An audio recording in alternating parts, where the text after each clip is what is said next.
जय श्री राम दोस्तों।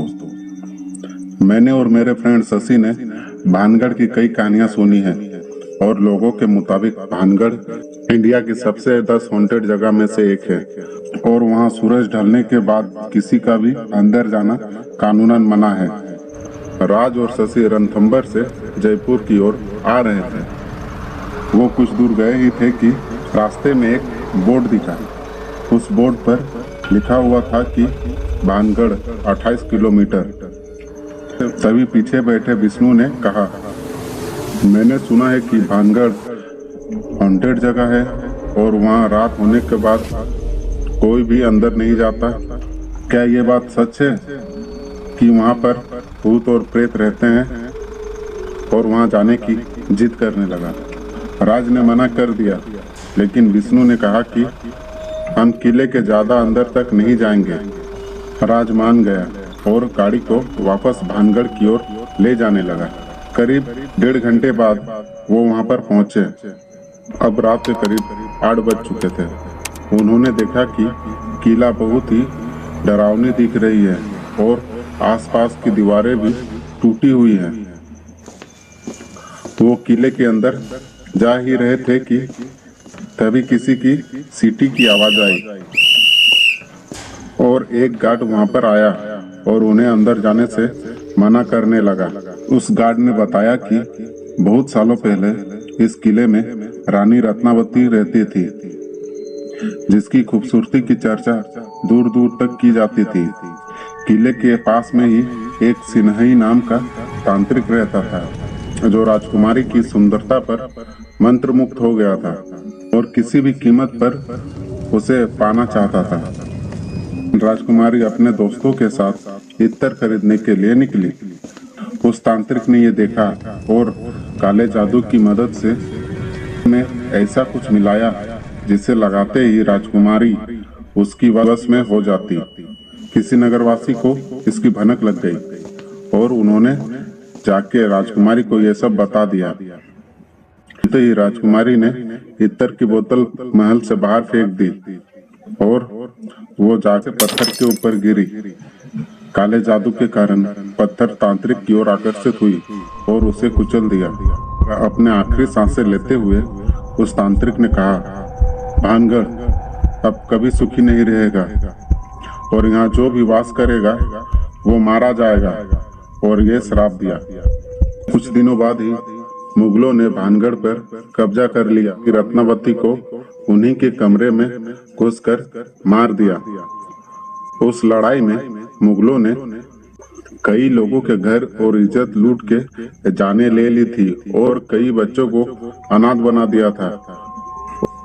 और कईयों की माने तो गढ़ में उन लोगों की आत्माएं घूमती है और जो भी सूरज ढलने के बाद वहां पर गया है वो कभी भी नहीं लौटा। उन्होंने गार्ड को कुछ पैसे देकर कहा कि ज्यादा अंदर तक नहीं जाएंगे।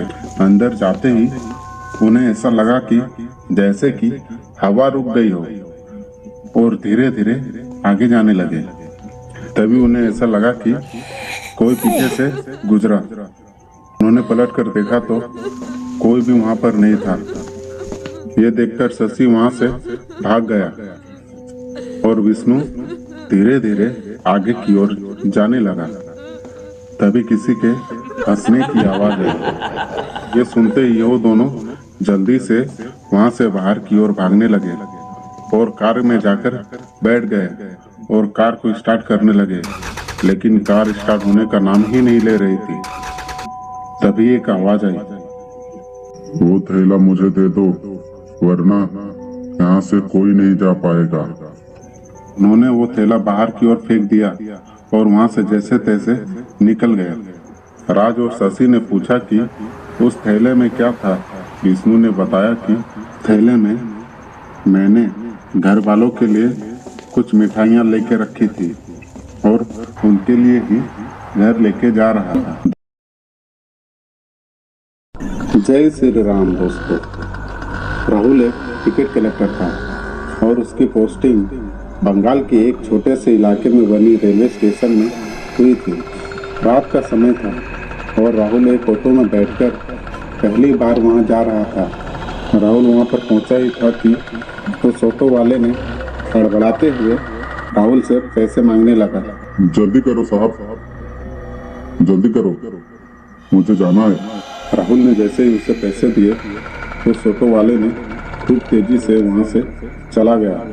राहुल को उसकी हड़बड़ाहट थोड़ी अजीब लगी, लेकिन वो उसे नजरअंदाज करके स्टेशन के अंदर जाने लगा।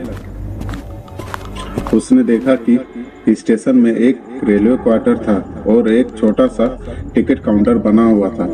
राहुल की आज पहली रात थी। वो ऑफिस में बैठकर कुछ रजिस्टर अपडेट कर ही रहा था कि तभी जोर से हॉर्न की आवाज आई। उस रात की पहली ट्रेन बेगुनकोड़ा रेलवे स्टेशन से गुजर रही थी। उस रजिस्टर के हिसाब से तो ट्रेन को उस स्टेशन तक रुकना था, लेकिन वो ट्रेन बिना रुके वहां से आगे जाने लगी। इतने में ही राहुल ने देखा कि एक लड़की प्लेटफॉर्म पे ट्रेन के पीछे पीछे उसे रोकने के लिए भाग रही है। राहुल जैसे ही उठकर प्लेटफॉर्म पर पहुंचा, वो लड़की उसे कहीं भी नहीं दिखी। उसे लगा कि शायद उसे वहम हुआ है और वो फिर से ऑफिस में जाकर काम करने लगा। करीबन 1 घंटे बाद और एक ट्रेन उसे बिना रुके आगे निकलने लगी। राहुल कुछ सोच पाता, उतने में ही उसे वही लड़की फिर से प्लेटफॉर्म पर भागती हुई दिखी। राहुल ने उस लड़की को आवाज लगाई, ओ मैडम जी, प्लेटफॉर्म पर ट्रेन के साथ साथ मत भागिए, गिर जाओगे आप। वो लड़की रुक गई और राहुल से कहा, और कितनी चोट लगेगी मुझे? और ये कहते ही वो लड़की के 2 टुकड़े हो गए और वो हंसने लगी। ये देखकर राहुल एकदम सहम सा गया और वो दौड़कर क्वार्टर के अंदर आ गया और दरवाजे को कसकर बंद कर दिया। लेकिन जब उसने क्वार्टर की खिड़की में से बाहर का नजारा देखा, उसके होश उड़ गए। उस लड़की की आधी कटी हुई बॉडी प्लेटफॉर्म पर रेंगते रेंगते उसकी ओर आ रही है। ये देखकर राहुल पीछे के रास्ते से भागने लगा। भागते भागते राहुल स्टेशन से काफी दूर आ गया। रास्ते में उसे एक बूढ़ा आदमी मिला और राहुल ने उसे सारी बात बताई। उस बूढ़े आदमी ने बताया कि बेगुनकोड़ा रेलवे स्टेशन भूतिया है। बहुत सालों पहले एक लड़की ट्रेन पकड़ने के चक्कर में ट्रेन के नीचे आ गई थी और उसकी अकस्मात मृत्यु हो गई थी। उसके बाद से उस लड़की की आत्मा को काफी लोगों ने ट्रेन के साथ साथ भागते हुए देखा है। उसके बाद से बेगुनकोड़ा रेलवे स्टेशन भूतिया है। राहुल ब्रोथर नंबर 25 से बाहर की ओर का नजारा देख रहा था। तभी उसे उसके पीछे से पायल की आवाज आने लगी। वो पलटकर देखा तो वही प्रोस्टिट्यूट हाथ में कैंडल लेकर उसकी ओर आने लगी। जय श्री राम दोस्तों, आज की जो कहानी है ये हमारे पूरे देश की वन ऑफ द डिसरिस्पेक्ट इलाके के ऊपर होने वाली है। इस इलाके का नाम मुंबई का कमाटीपुरा है। ये वाला नाम आपने गंगूबाई काठियावाड़ी मूवी में भी जरूर सुना होगा और इसकी हिस्ट्री थोड़ी बहुत वहाँ से तो जरूर जान ली होगी। राहुल का आज 21 बर्थडे था।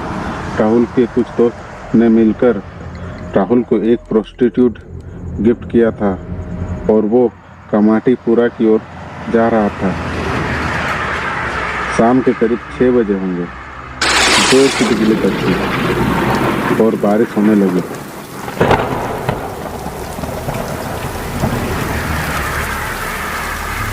वो जैसे तैसे कमाटीपुरा पहुंचा।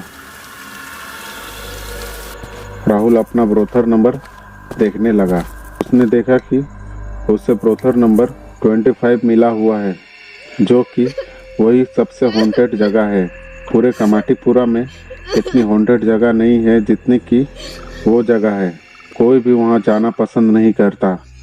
उस ब्रोथर नंबर 25 के बारे में लोग कहते हैं कि वहाँ पर जो भी प्रोस्टिट्यूट लोगों की मौतें हुई है वो रोज रात को वहाँ से बाहर निकलकर वही काम करती है जो जिंदा रहते वक्त करती थी और कोई अच्छे कस्टमर के तलाश में रहती है। बहुतों का तो कहना है कि सूरज ढलने के बाद वहां पर से रोने और चीखने की आवाजें आती हैं।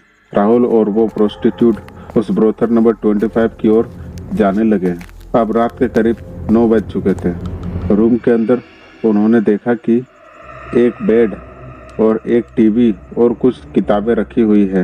वो दोनों बेड पर बैठकर कुछ देर बातें कर ही रहे थे कि रूम की लाइटें फ्लिकर होने लगी और लाइट भी चली गई। वो प्रोस्टिट्यूट उठी और बाहर से कैंडल लेकर आती हूँ कहकर बाहर की ओर चली गई। राहुल भी उठकर खिड़की में से बाहर की नज़ारे का आनंद ले रहा था। तभी उसके पीछे से पायल की आवाज़ आने लगी। वो पलटकर देखा तो वही प्रोस्टिट्यूट हाथ में कैंडल लिए उसकी ओर आ रही है। उस प्रोस्टिट्यूट ने राहुल को एक धक्का मारा और बेड पर लिटा दिया और उसके ऊपर आ गई और उसके साथ इंटीमेट होने लगी। तभी वो प्रोस्टिट्यूट भी वहां पर आ गई और ये देखकर वो जोर से चीखी। ये सुनते ही राहुल के ऊपर जो लड़की थी वो पलट कर देखी और जोर से चीखी और गायब हो गई। ये देखकर राहुल पूरी तरह से डर के मारे वहां से भागने लगा और कमाटीपुरा के नाम लेने से भी डरने लगा। बहुतों का तो कहना है कि कमाटीपुरा में ब्रोथर के अंदर उन्हें ऐसा महसूस हुआ कि कोई उन्हें घूर घूर कर देख रहा हो और कईयों का तो कहना है कि जो भी प्रोस्टिट्यूट वहां पर मारे गए हैं वो उन्हें देखने आती है कि कोई कस्टमर प्रोस्टिट्यूट के साथ कोई गलत व्यवहार तो नहीं कर रहा है।